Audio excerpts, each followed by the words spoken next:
Doctor Shafiqur Rahman সাহেবকে চমৎকার একটা প্রশ্ন করছে। প্রশ্নটা শোনার পরে আমি নিজে একেবারে বিশ্বাস করেন থমকে গেছি যে উত্তরটা কি দিবে। আপনারা তো অনেক ইসলাম প্রতিষ্ঠার জন্য কাজ করছেন, কই ইসলাম তো প্রতিষ্ঠা হলো না। তাইলে কি আপনাদের কর্মপদ্ধতির ভিতরে কোনো ভুল আছে? আমি সঙ্গে সঙ্গে একটা উত্তর ঠিক করলাম নিজে নিজে। আমি হইলে কি উত্তর দিতাম?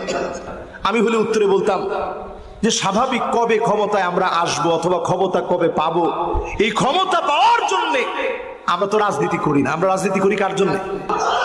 তো আমরা যেহেতু আল্লাহর জন্য করি, আস-সাইয়ু মিন্না ওয়াল ইতমামু মিনাল্লাহ, চেষ্টা আমাদের পক্ষ থেকে হবে, পরিপূর্ণতা যিনি দিবেন তিনি কে? আমি উত্তর দিতাম এইভাবে।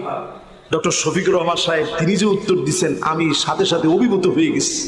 প্রিয় ভাই আমার, বাংলাদেশে 92% মুসলমান আছে। মুয়াজ্জিন যখন আযান দিচ্ছে হাইয়া আলাস সালাহ হাইয়া আলাল ফালাহ